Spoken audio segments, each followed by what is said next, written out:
আসসালামু আলাইকুম দর্শক। আফরান নিশো কি এই জামানার হুমায়ুন ফরিদি? আফরান নাকি হুমায়ুন ফরিদির চাইতেও আরো উচ্চতর কোনো পর্যায়ে চলে যাচ্ছেন আফরান নিশো? আজকে আফরান নিশোর অভিনয় প্রসঙ্গ নিয়ে একটু কথা বলবো আপনাদের সঙ্গে, সেই সঙ্গে আফরান নিশোর গল্প নির্বাচন নিয়েও কিছু কথা বলবো। আজকে কন্টেন্ট গুলো গল্প নির্ভর। এর আগেও শাকিব খানের একটা কন্টেন্ট দিয়েছি, সেটাও গল্প নিয়ে কথা বলেছি। আফরান নিশোর এই কন্টেন্টটাও গল্প নিয়েও অনেক কথা হবে। যারা কন্টেন্টটি দেখছেন এবং পুরোটা দেখবেন তাদেরকে অসংখ্য ধন্যবাদ। আফরান নিশো সবসময় তার অভিনয় জীবনকে ট্রিবিউট করে হুমায়ুন ফরিদিকে। হুমায়ুন ফরিদি তার কাছে সুপারস্টার। সিনেমার ক্যারিয়ার শুরুতে সে কিন্তু মেগাস্টার শাকিব খানকেও সুপারস্টার বলে সে মানতে নারাজ ছিল। মানে তার কাছে কোশ্চেন করা হয়েছিল যে আপনার কাছে কে সুপারস্টার, শাকিব খান, রাজ্জাক না কে? তখন সে বলেছিল এদের কেউ না, হুমায়ুন ফরিদি তার কাছে সুপারস্টার। হুমায়ুন ফরিদি যে নিঃসন্দেহে একজন সুপারস্টার ছিলেন তাতে কোনো সন্দেহ নেই। তার অভিনয় প্রতিভা নিঃসন্দেহে আকাশ সীমা ছুঁয়ে গিয়েছিল, সেটিতেও কোনো সন্দেহ নেই। এক হুমায়ুন ফরিদির জন্য বাংলা সিনেমায় দর্শক তৈরি হয়েছে, এটাতেও কোনো সন্দেহ নাই। এবং হুমায়ুন ফরিদি সিনেমায় আছে এইটা জেনে অনেকেই বাংলা সিনেমা দেখতে গেছে, তাতেও কোনো সন্দেহ নেই। আপনাদের মনে আছে কিনা একটা সিনেমা হয়েছিল হুমায়ুন ফরিদির, পালাবি কোথায়, পালাবি কোথায়, হ্যাঁ এরকম বোধহয়। তিন নায়কের সঙ্গে একা এসে ফাইট দিয়েছে এবং ওই সিনেমাটা দুর্দান্ত ব্যবসা সফল হয়েছে। গল্পটা ছিল একটা ড্রামা টাইপের গল্প, একটু কমেডি টাইপের গল্প। যাক, এই গল্পের ড্রামার কমেডির কথা মনে পড়ে বলার পরে আমার মনে পড়লো যে বাংলাদেশে দীর্ঘদিন কমেডি টাইপের গল্প হচ্ছে না, কমেডি নির্ভর সিনেমা বাংলাদেশে দীর্ঘদিন হচ্ছে না। মানে কমেডির স্ক্রিপ্ট লেখা ভুলেই গেছে বোধ হয় বাংলাদেশের স্ক্রিপ্ট রাইটাররা। আমি এর আগের কন্টেন্টে বলছি যে বাংলাদেশে বেসিক্যালি এই মুহূর্তে কোনো স্ক্রিপ্ট রাইটার নাই, একেবারে জেনুইন কথা। বাংলাদেশে এই মুহূর্তে এমন কোনো স্ক্রিপ্ট রাইটার নাই যে স্টার। যেমন বম্বেতে সালমান খানের বাপ বা জাভেদ সাহেব যেরকম, ফারহান আক্তারের বাপ যেরকম একটা স্টার, বা কাদের সাহেব যেরকম স্টার রাইটার ছিলেন, এরকম স্টার রাইটার বাংলাদেশের সিনেমার ইতিহাসে দু একজন নাম খুঁজতে গেলে কষ্ট হবে। কারণ বাংলাদেশের ম্যাক্সিমাম রাইটাররা নিজেরাই ডিরেক্টর। যেমন জহির রায়হান, খানাতা বা বড় বড় অনেক রাইটার ছিলেন অতীতে। এই সময়ে এসে খুব বড় বড় রাইটার খুঁজে পাওয়া যাচ্ছে না। মেজবাহুর রহমান সুমন হাওয়া বানাইছে, নিজের সিনেমা নিজে লিখছে। রায়হান রাফি সিনেমা বানাচ্ছে, প্রথম দিকে তার নিজের সিনেমা সে নিজেই লিখছে। বা শিহাব শাহিদ সিনেমা বানায়, তার সিনেমা সে নিজে লেখে। কিন্তু বিষয়টা হচ্ছে এরকম যে একজন ব্যক্তি সবকিছুতে খুব বেশি পারদর্শী হতে পারে না। সবকিছুতে একটা স্পেসিফিক কোনো সাবজেক্টে যদি সে থাকে তাহলে সে ওই বিষয়ে সে অনেক দূর চাইতে পারে। যেমন যদি এরকম বলি যে একজন ব্যাটসম্যান কেন বোলিং করে না, সে ব্যাটিং স্পেশালিস্ট কেন, সে তো বলও করতে পারতো। শুধু ব্যাটসম্যান হিসেবেই কিন্তু ব্যাট টিমে একজন রাখা হয়, অলরাউন্ডারও থাকে, বোলারও থাকে, কিপারও থাকে। তেমনি বাংলাদেশের সিনেমা ইন্ডাস্ট্রিতে একজন স্ক্রিপ্ট রাইটার, শুধু স্ক্রিপ্ট রাইটার হিসেবে দরকার, যে এমন এমন স্ক্রিপ্ট লিখবে মানুষ তাকে ঘিরে ধরবে। সাংবাদিকরা যখন একটা সিনেমা রিলিজ হবে তখন নায়কের কাছে না যায় তার কাছে যাবে ইন্টারভিউ নেওয়ার জন্য। এরকম একটা স্টার স্ক্রিপ্ট রাইটার দরকার। আমাদের দেশে অনেক স্ক্রিপ্ট রাইটার আসছে গেছে, কিন্তু সামহাও তারা নিজেদের আধিপত্য বিস্তার করতে পারে নাই। কেন পারে নাই? কারণ তাদেরকে একটা ভাউচার ধরায় দেওয়া হয়, যে গল্পটা হবে এরকম, নায়ক হবে এরকম, নায়িকা হবে এরকম, আমার এতগুলো গান লাগবে, এতগুলো সিন লাগবে, এতগুলো কমেডি সিন লাগবে, এতগুলো ড্রামা সিন লাগবে, মানে সব ডিরেক্টরই করে দেয়। আমি নিজে একজন স্ক্রিপ্ট রাইটার। আমি যে কটা গল্প আমি ডিরেক্টর দিয়েছি তার মধ্যে বেশিরভাগ ডিরেক্টর আমাকে বলে দিয়েছে, ভাই এরকম একটা ক্যারেক্টার রেখেন, ভাই এরকম কিছু সিন রেখেন, ভাই এই ব্যাপারটা কিন্তু হবে না, এটা বাদ দেন। মানে স্ক্রিপ্ট রাইটারদের প্রপার স্বাধীনতা বাংলাদেশে আছে বলে আমার মনে হয় না। একটা স্বাধীন, একটা গার্ডসওয়ালা একটা স্ক্রিপ্ট রাইটার দরকার, যে যা লিখবে তার স্ক্রিপ্টে তাই শুট করতে হবে। আমি এরকম একটা স্ক্রিপ্ট রাইটারের সঙ্গে আমার সাক্ষাৎ হয়েছিল, আপনারা তার নাম যদি বলি চিনবেন, ফেরদৌস হাসান রানা। সালমান শাহর অন্তরে অন্তরে সিনেমার রাইটার। হ্যাঁ, ওই সিনেমাটা রিমেক হয়েছে একটা হিন্দি সিনেমা। তো উনি অনেক বড় বড় ডিরেক্টরদের সঙ্গে তর্ক করতেন যে আমার এই ডায়লগ এটা এইভাবেই থাকতে হবে, গার্ডস দিয়ে চলতো একটা। অনেক নায়ক নায়িকাও তারা ভয় পাইত। নায়ক নায়িকারা ওই সময় রিয়াজ বলেন, সালমান শাহ বলেন, বা ফেরদৌস বলেন, বা অনেক নায়ক ওই সময়, ইলিয়াস কাঞ্চন ওই সময় তার অফিস রুমে বসে থাকতো, কি লিখতেছে, কিভাবে ক্যারেক্টারটা করবে। আপনি আমি রিসেন্টলি শাকিব খানের মধ্যে এটা দেখছি, প্রিন্স সিনেমায় যেভাবে শাকিব খান মেজবাহুদ্দিন সুমনকে তার অফিসে ডাকছে গল্পটা বোঝার জন্য, ক্যারেক্টারটা বোঝার জন্য, সুমন মাঝে মাঝে বিরক্ত হয়ে গেছে। আমার মনে হয় না মেজবাহুদ্দিন সুমন যতদিন শাকিব খানকে টাইম দিচ্ছে ততদিন সে ডিরেক্টরও টাইম দেয়। সো একটা রাইটার সরাসরি সম্পর্ক থাকবে একটা অ্যাক্টারের সঙ্গে, তাইলে অ্যাক্টার রাইটারের ভাবনাটা ক্যারি করতে পারে। যাই হোক, গল্প নিয়ে অনেক কথা বললাম। প্রসঙ্গ আসলে আফরান নিশো কি হুমায়ুন ফরিদি হয়ে যাচ্ছে নাকি তার চাইতেও সুউচ্চ কোনো পর্যায়ে চলে যাচ্ছে?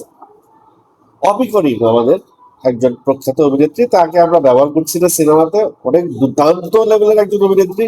ব্যাচেলার দেখে আমি তো তার অভিনয়ের ফ্যান। এরকম একটা অভিনেত্রীকে কমার্শিয়াল ফিল্মে কেউ ব্যবহার করছে না।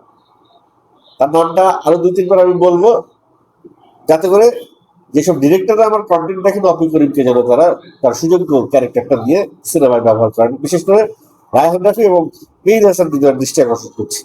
অপি করিম আফরান নিশোর দম দেখে বেরিয়ে তার কাছে মনে হয়েছে যে নিশোকে সে মাথা থেকে ফেলতে পারছে না, এবং সে যেহেতু নিজে একজন অভিনয় শিল্পী, নিশোর এই অভিনয় করার জন্য কি কষ্ট তাকে পোহাইতে হয়েছে সেইটা সে আজ করতে পারছে।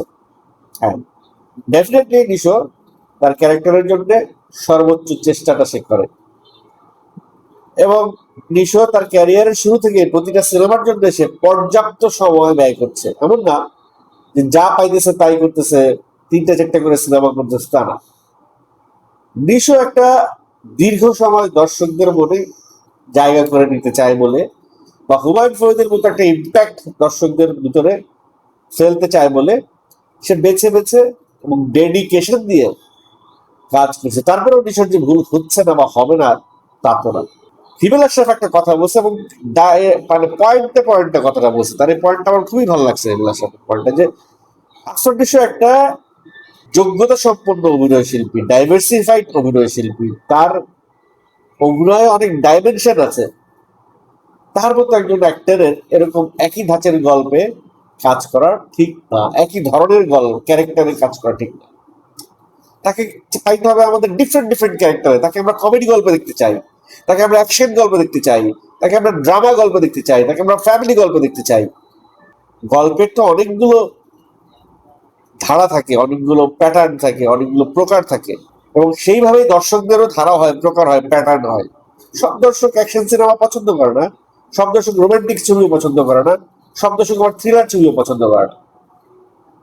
আফরান নিশো যদি হুমায়ুন ফরিদের মতো সার্বজনীন হতে চায়, তাকে ওই সার্বজনীন গল্পে অভিনয় করতে হবে। আমি আশা করবো আফরান নিশো আগামী যে সিনেমাটা করবে দমের পরে, পুলসিরাত কি যেন একটা সিনেমা করছে, এই সিনেমাটা যেন আফরান নিশোর আগের সিনেমাগুলোর মতো দুঃখী, প্রতারিত, কষ্ট পাওয়া, সমাজে খুব বোকাশোকা একটা ক্যারেক্টার, এই ধরনের চরিত্র আর আফরান নিশোকে আমরা দেখতে চাই না। বা আমি মনে করি দর্শক আর এই ধরনের ক্যারেক্টার আফরান নিশোকে দেখলে দর্শক বোর হয়ে যাবে। যেটা আমি আমার আগের কন্টেন্টে বলছি যে প্রিন্স, তুফান, বরবাদ, অ্যানিমেল এই ধরনের একটা ব্লেন্ডার হয়ে গেছে, যার কারণে দর্শক প্রিন্স থেকে মুখ ফিরিয়ে নিচ্ছে। স্টার সিনেপ্লেক্সে প্রিন্স 40-45টা শো দিছে, কিন্তু আয় করেছে 5 লাখ 7 লাখ, যেখানে বনলতা এক্সপ্রেস 30টা শো পাইয়া 30 লাখ টাকা আয় করে, সেখানে 42টা শো পাইয়া প্রিন্স আয় করে 5 লাখ 7 লাখ। ব্যাপারটা বুঝতেই পারছেন যে দর্শক কতটা প্রিন্স রিসিভ করছে। প্রিন্সে অনেক ঘটনা হয়েছে, সেগুলোর একটা ইম্প্যাক্ট পড়ছে প্রিন্সের উপরে। গল্পের একই ধরনের অ্যাক্টিং, একই ধরনের ক্যারেক্টারে বেশি দিন থাকা ঠিক হবে না কোনো অ্যাক্টারেরই, বেরিয়ে আসতে হবে। আজকে হ্যাঁ, শুধু অ্যাকশন প্যাটার্নের শুধু অ্যাকশন সিনেমা করবে এরকম হইতে পারে অ্যাকশন হিরো, কিন্তু তাকে ড্রপ করতে হয়, ফল করতে হয়। অ্যাকশন ছিল একটা সময়, অ্যাকশন ছিল মানুষ খায় না, তখন সেই সব অ্যাকশন হিরোদের আর কাজ থাকে না, যদি তার ওই ধরনের স্টারডম তৈরি না হয়। এই কারণে দেখেন আমাদের দেশে অনেক হিরো কিন্তু ঝরে পড়ে গেছে। বাপ্পি, রোশান সিনেমাই পায় না। তারা এত ভ্যারিয়েশন করতে গেছিল বা এত একঘেয়েমি হয়ে গেছে যে এখন তারা সিনেমাই পায় না। যাই হোক, বাপ্পি, রোশান এদের চাইতে অনেক অনেক উপরে, অনেক অনেক উঁচু মানের স্কেলের অভিনয় শিল্পী আফরান নিশো, নিঃসন্দেহে। দম, আফরান নিশোর পারফরমেন্স যথার্থ, আফরান নিশোর পারফরমেন্স নিয়ে কোনো কথা নাই, কিন্তু দমের পারফরমেন্স, সিনেমা হিসেবে দমের পারফরমেন্স কি, দম তো এবার প্রফিট উঠাইতে পারবে না। সিঙ্গেল স্ক্রিনে এখনো দম দেয় নাই, সিঙ্গেল স্ক্রিনে দেওয়ার পরে বাকিটা বোঝা যাবে। দম যখন সিঙ্গেল স্ক্রিনে যাবে, আমি সিঙ্গেল স্ক্রিনের রিভিউটাও আপনাদেরকে দিব। অনেকেই আমাকে বলেছেন যে শাকিব খানের প্রিন্স গেছে সিঙ্গেল স্ক্রিন, আপনি সিঙ্গেল স্ক্রিন দেখাইছেন, দমেরটাও দেখাবেন। ভাই, আমি সিঙ্গেল স্ক্রিনের দর্শক, আমি সিনেপ্লেক্সের দর্শক না। আমার কাছে সিঙ্গেল স্ক্রিনের সিনেমা দেখে আমার কাছে ভালো লাগে, এই জন্য আমি সিঙ্গেল স্ক্রিনের কথা বেশি বলি। দম যখন সিঙ্গেল স্ক্রিনে যাবে তখনও আমি সিঙ্গেল স্ক্রিনে দমের দর্শকদের রিয়াকশনটা আপনাকে দেখাবো, যে দম তারা কতটা দম দিয়ে রিসিভ করেছে। শাহরিয়ার শাকিল বা আফরান নিশো তারা নিজেরা বুঝতে পারছে যে এটা সিঙ্গেল স্ক্রিনের গল্প না, এটা সিনেপ্লেক্সের গল্প, তাই তারা এটা সিঙ্গেল স্ক্রিনে দেয়ই নাই। আগামী 24 তারিখে বা এরকমই শুনছি বোধ হয় এই মাসে দম যাইতে পারে। তখন দম সিঙ্গেল স্ক্রিনে কি রেজাল্ট হয়, মানে সিঙ্গেল স্ক্রিনের মানুষ মানে কি সাধারণ মানুষ, সিনেপ্লেক্সের মানুষ হচ্ছে মধ্যবিত্ত, উচ্চ মধ্যবিত্ত, এলিট শ্রেণীর মানুষ। সিনেমা বেসিক্যালি বেশি দেখে সাধারণ মানুষ। সাধারণ মানুষ যদি দম রিসিভ করে তাইলে আমি বলবো আফরান নিশো সাকসেসফুল। আফরান নিশো না, আফরান নিশোর দম সাকসেসফুল, আফরান নিশো সাকসেসফুল। সাধারণ দর্শক যদি দম রিসিভ না করে সিঙ্গেল স্ক্রিনে, তাহলে কিন্তু আফরান নিশোকে ভাবতে হবে যে সার্বজনীনভাবে সকল দর্শকের জন্য কিন্তু তার সিনেমা করতে হবে, সে ধরনের গল্প তাকে নির্বাচন করতে হয়। আমি বলবো কমেডি অভিনয় শিল্পী হিসেবে, মানে কমেডি গল্পে আফরান নিশো খুব ভালো করে, নাটকে যেটা তার প্রমাণ সে রেখে আসছে। আমি সাজেস্ট করবো আফরান নিশোকে নেক্সট একটা কমেডি স্টোরি হাতে নেবার জন্য, এবং আই থিঙ্ক বাংলাদেশে আফরান নিশোর মাধ্যমে কমেডি গল্পের ধারাটা আবার ফিরে আসবে।